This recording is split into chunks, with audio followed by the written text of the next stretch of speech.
How to stretch watercolour paper. That's what this video is all about.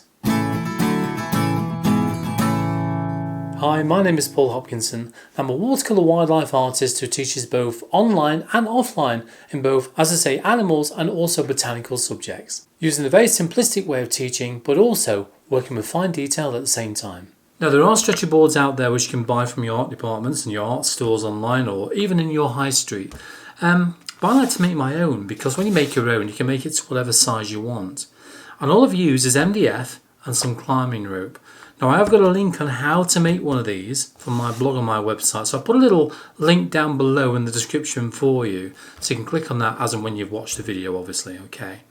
All it is 3 pieces of MDF, so you've got 2 of the same size and then you've got a smaller one just sandwiched in the middle, and that one, so have a quick look a minute, that one's probably about 1.5 centimetres in, kind of give us some general idea. So it's 3 pieces but one a bit smaller in the middle. I've got climbing rope which is there to wedge the watercolour surface or the watercolour paper into the gap, and all I've done with this, I've sealed it with some varnish, not so much on the bottom but more for the top and obviously in the gaps, just to make sure it seals the water, it doesn't absorb the water from the watercolour paper too much. Okay, so other than that we need to make a start on this. Now I'm going to use cold pressed paper, and all it simply is this one here. So the normal cold pressed paper, £140, and but the thing is, it's too hard, it's too stiff to stretch, so I need to wet it down. Now you can see I've actually got a tray here, so I'm going to fill that with water. Well, not completely full, otherwise I won't be able to carry it away. But I'm going to put some water in the tray and let that soak in the tray for about 4, maybe 5 minutes. And then once it's soaked in, we can then carry on and stretch it over our board. Okay, let's make a start on that next.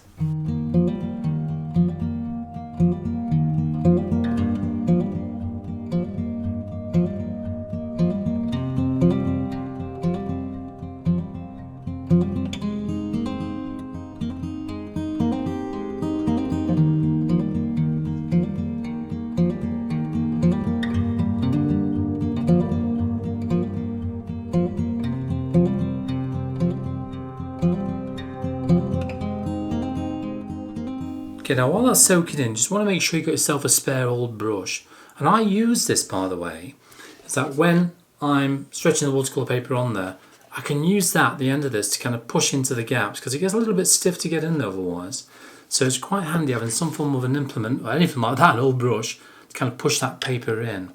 So I'll show you that very shortly when that's nicely wetted down. Okay, well that's been in there probably about 5.5 minutes.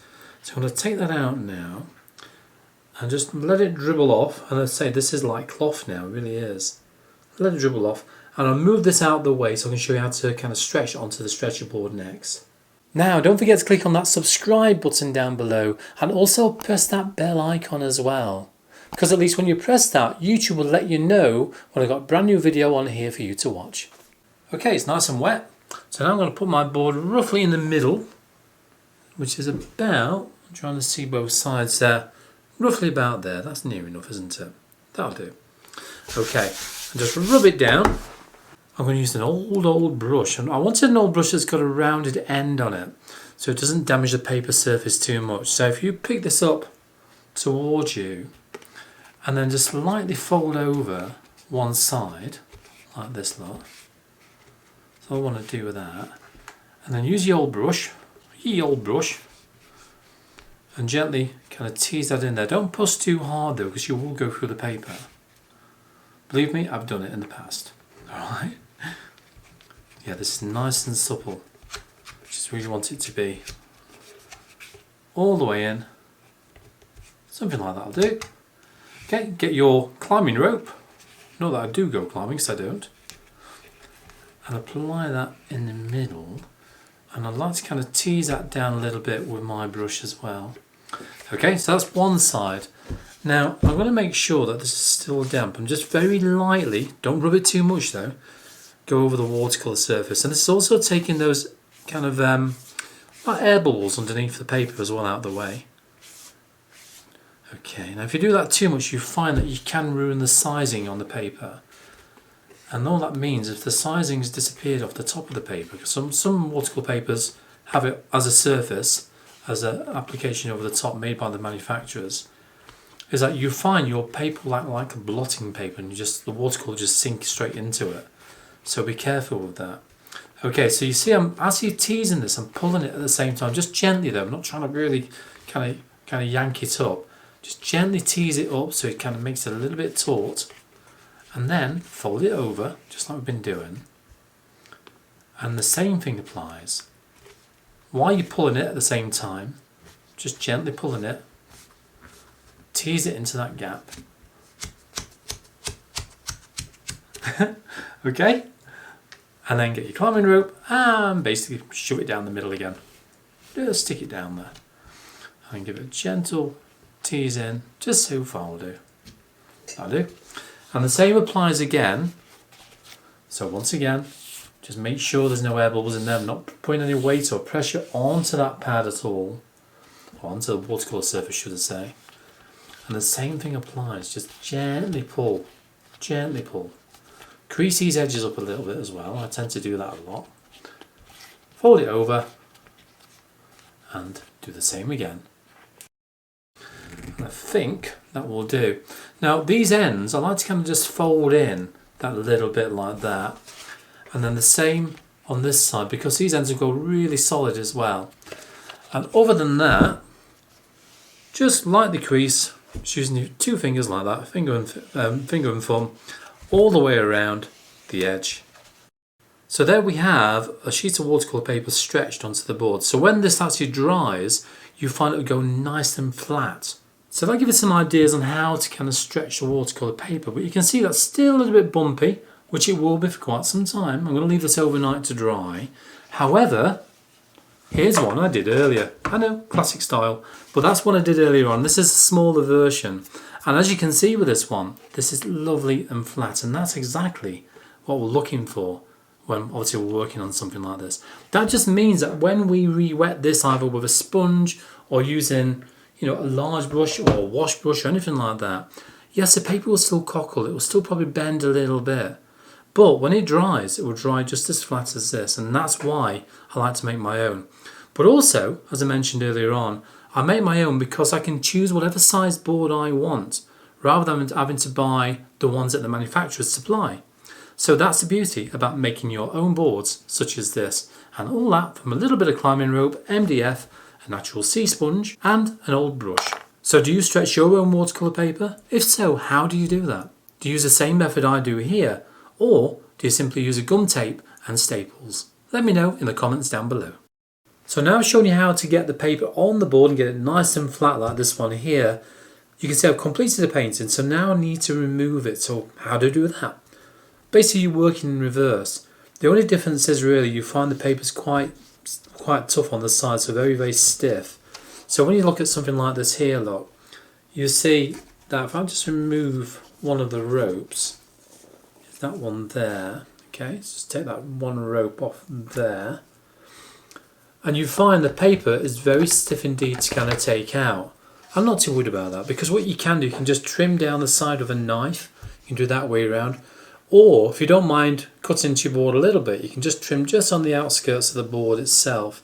Just so you can even make like a little fine line in there eventually. Not that it matters with that, because it's not a painting area.